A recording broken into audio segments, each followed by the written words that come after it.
I am so excited. I got this book yesterday at the midnight release, and I have been waiting what feels like so long to have another installment in this series, and it's finally here.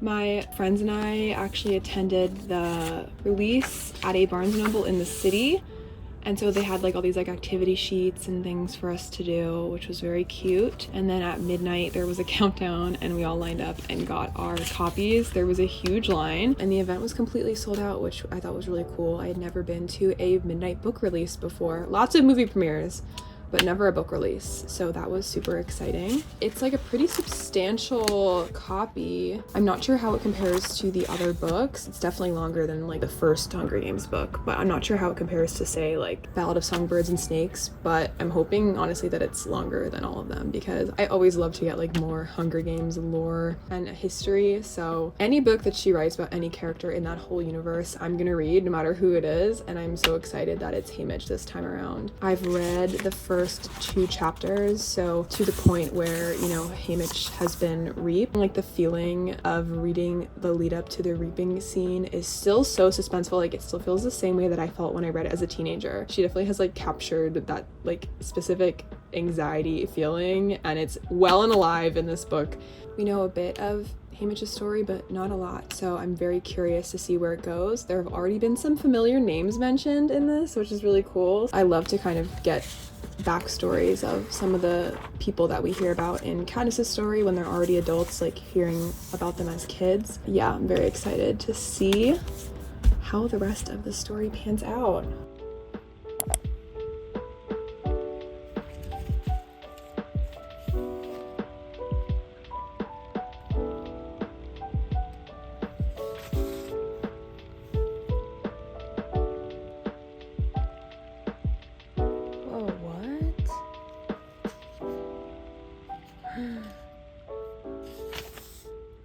Oh my god. This is actually insane.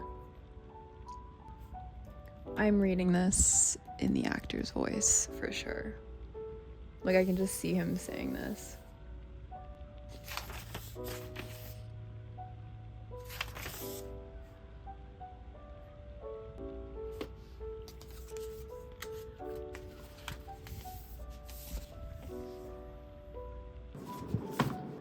Okay, so I have read 8 chapters already. I'm up to page 118 out of 382. They've just started the training in the training center with all the other tributes. And there are so many characters from the series who are now making cameos. Even more so than I originally thought. Like, there were already quite a few cameos when he was still in District 12, and now that we're in the capital, there have been several other familiar names brought up. It's really interesting reading this book knowing how it ends. When I read The Ballad of Songbirds and Snakes, I didn't know if she was going to win the games or not, and I was actually really surprised when the book didn't end immediately with her winning the games. I guess because like in like the lore of the Hunger Games, the games were like way shorter at the very beginning. So when the games started in the book, I assumed that it would kind of continue for the rest of the story. And then of course it's only a few days. You know, by the time that we get to like haymitch's time and Katniss's time, it's like closer to a week or 2 weeks. I'm not actually sure, but much longer than just like, you know, 4 to 8 hours, which is how it was in the olden days. So it's interesting to read this knowing that he's eventually going to win, because basically with every other book we weren't really sure. Obviously we knew in the first one that Katniss would probably win, but I remember when I read it for the first time, I wasn't sure what was going to happen with Peeta,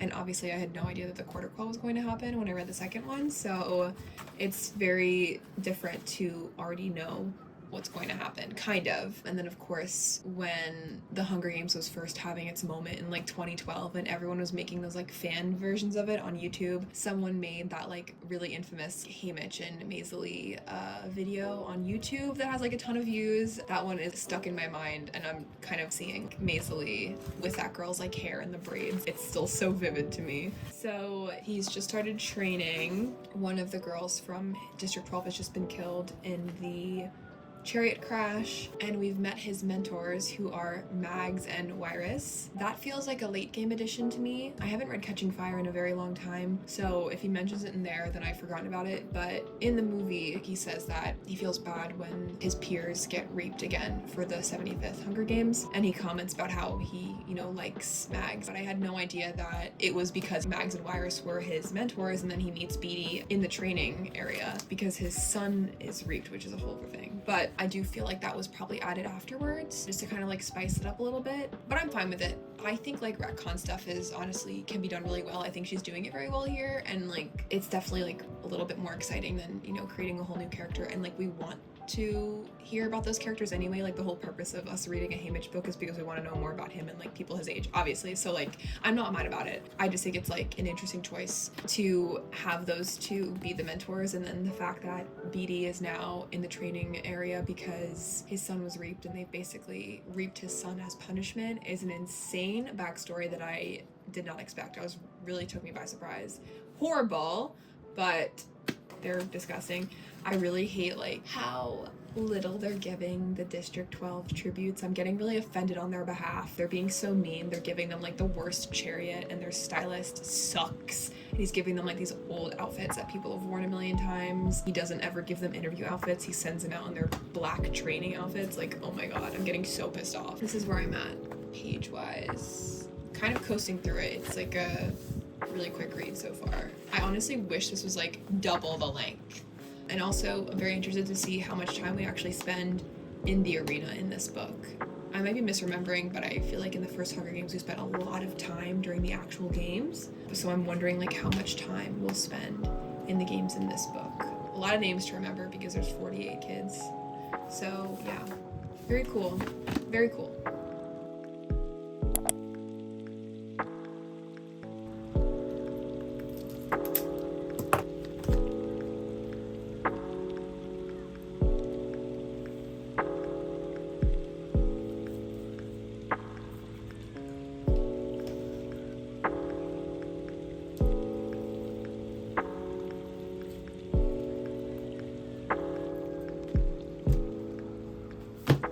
So I just saw a spoiler on Twitter. Thankfully, nothing very major, like something that I guess I would have suspected that would happen anyway. I probably shouldn't have been on Twitter at all. I think it's going to happen in the next few pages anyway, just given where I am in the story. I kind of need to stay away from Twitter. Even if I mute all the words in the book, people are using like abbreviations and acronyms, it won't like take away the risk completely. So I'm gonna read a bit now just to try to get ahead of it.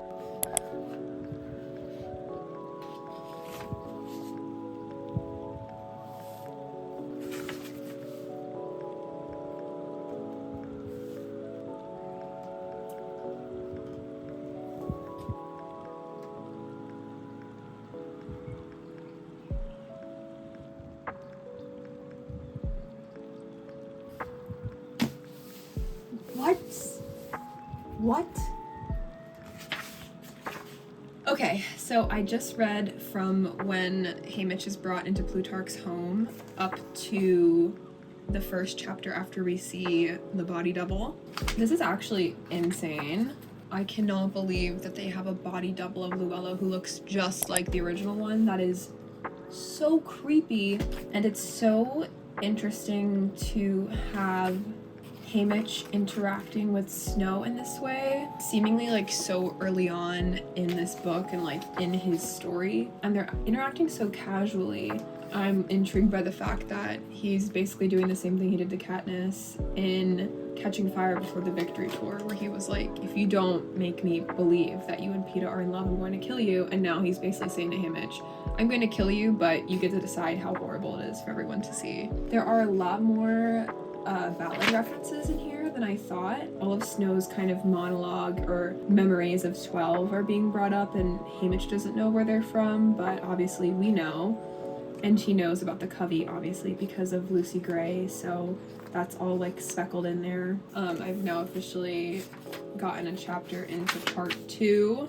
It's kind of a bummer to read some of these sections where he is conspiring with BT to like take down the arena, because I know that it's not going to work, obviously, because it's going to continue for another 25 years. I feel so bad for him. He's so hopeful in all of his ideas. I feel like I could really finish this quickly. I'm kind of trying to pace myself because, like, what, we get one of these once every 5 years if we're presuming that she's going to write more. And how long was the gap in between Mockingjay and Ballad? 10 years? I don't want to rush it, but yeah, this is where I'm at. I'm on page 145. Hello, me again. It's been 2 days.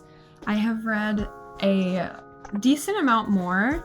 I think when I left off, they had just finished the parade, and haymitch had just had like that private conversation with Snow. And now the place where I'm at, we have been in the games for like 2 days. It has been so intense. I've just been like kind of reading through it so fast. So I'm at 244, and I really don't want it to be over, but like as soon as I start reading it, I just get sucked in and I start to like just like start almost like pummeling through it. Like I can't even like stop myself. So I have another ballet class that I have to leave for in like 15 minutes, but I'm just gonna see how much I can read before I have to go.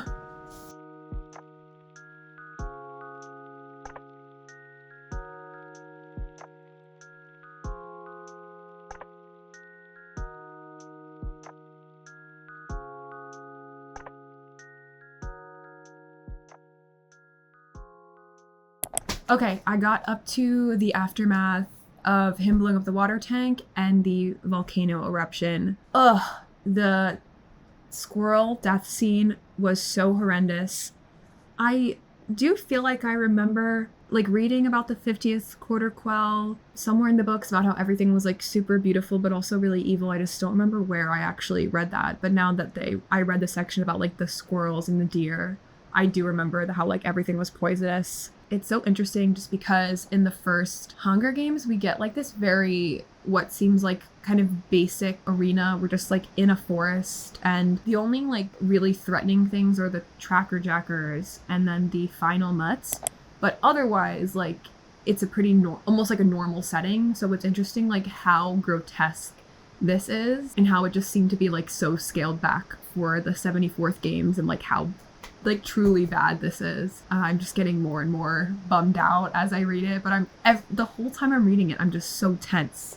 Like I'm like holding the book like so tight. Like I don't know. I know he's gonna be okay, but I just know that like he still has to like find me easily. I wonder how much of it will be similar to that fan film that I think I mentioned before. Like I keep seeing those scenes in my head. I wonder like how much of that they made up or how much will actually occur. I have no idea if it's similar or not, but I just keep thinking about that. I'm gonna run off to class now. I am at 262, so I've got a little over 100 pages left. I don't want it to end, but it has to at some point, so getting close. Hey, so I ended up reading the last 120 pages all in one go. Obviously, if you've read the book, you know that it truly does end on quite a heavy note. Honestly, the last section of the book is truly just downer after downer after downer. I was surprised at how closely that section mirrored the fan film. I guess it makes sense because that information is pulled from the tape that they watch in the second book. I was kind of picturing the end of the fan film, reading the last section in the games, and now that everyone's been reading it, I'm seeing it like all over TikTok. It's just funny. Everyone kind of uses that footage as like the canon for those characters, which makes me kind of happy. Like it's such a nostalgic thing to see, and I remember watching it so clearly over and over again at that age. So it's really fun to kind of see its like revival again. And I'm sure that if we were to get the Finnick book that everyone wants, that then they would start to use that same channel's Finnick and Annie film, which uses the same actor as haymitch for Finnick. But yeah, he's great, and I remember being like so impressed with that production quality. I feel like they were based in Utah in like Salt Lake City or something, which tracks because there's like so much performing arts out there. But yeah, it's been really fun to see that everywhere. There were truly some atrocious scenes at the end of this book that I had come to expect from the tone of the rest of it, but still I was really taken aback by. I, for example, didn't realize that Maisley was killed by swans. I kind of always assumed she was killed by the other career pack, and maybe that is in the fan film and I just don't remember that, but I thought she was killed by like the last remaining career tribute, and so I was like really shocked by that scene, and the visual of the beak going through her neck was like so intense. It was just like a really jarring image. And then for Welly to be the last one left that he can ally with, and he leaves her for a split second and comes back to that gruesome image of Silka holding her head in her hand, I think I gasped out loud. I was seeing so many people's reactions to that online, and like everyone was so taken aback by that. It just like is so cruel for no reason. It's such like a visceral image and like an act of violence that didn't need to happen because she was so sick and already kind of dying of, you know, starvation and thirst. It really didn't need to be that intense. And I just saw a theory that it was basically because she had to reprove herself to the viewers after she had been really vulnerable the night before and cried and eaten the chocolate. And I think that that makes sense to me, where it's like she needed to continue to give a good show. And that's why we ended up with that image that we did. And then, of course, the final fight with the axe bouncing off of the edge of the arena was great. And I was really surprised by how long they kept him in captivity before returning him home. He's loaded onto the train with these 3 caskets. He finally gets home. No one is there to meet him at the station, and instantly his house is on fire. It's just so sad reading it. You know he doesn't really have any hope and that things are only going to get worse before they get better. So you kind of go into it knowing he's going to lose Lenore, knowing he's going to lose his family, and knowing he's going to lose his allies, and we just don't know how it's going to happen. And then you get this like heart-wrenching segment at the end of the book where as soon as he gets home, everyone that he cares about is taken away from him. It's just so brutal. And then when we finally get to the epilogue, I was really surprised by this just because I didn't think that she would want to put in anything kind of quote-unquote present day.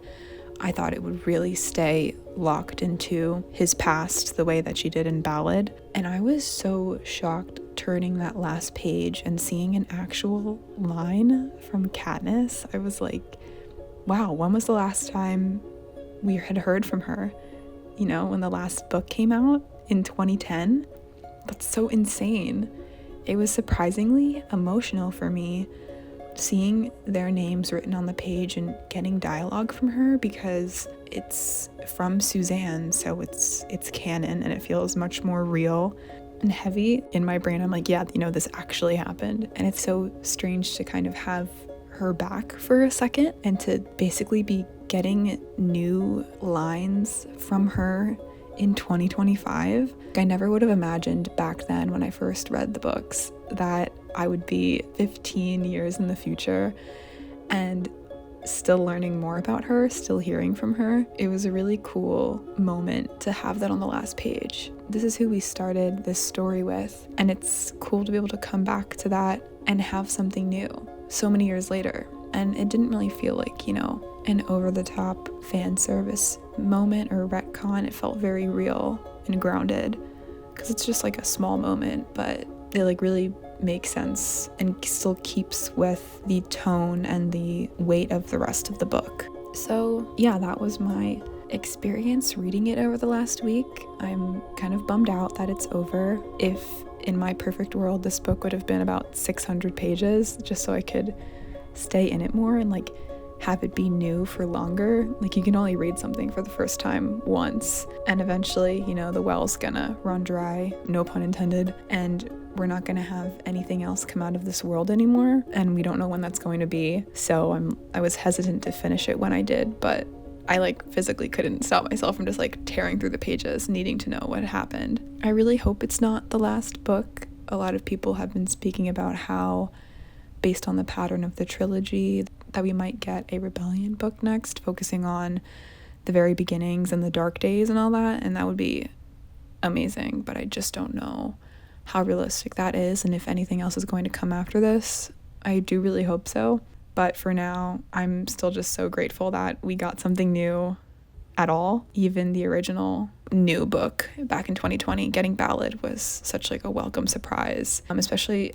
with how great it was, because sometimes, you know, these authors revisit these series and it's just like not the same, it doesn't have the same feeling, like the same magic, I guess, of that first time. And so it was like really unique, I think, that she was able to capture that feeling and get this reaction from people so many years later. And that's all, basically. I'm going to be cautiously optimistic for more. I think that there's always more that we could learn about this world, and I'm gonna hope for the best. Everyone hope for that, and we'll see what happens.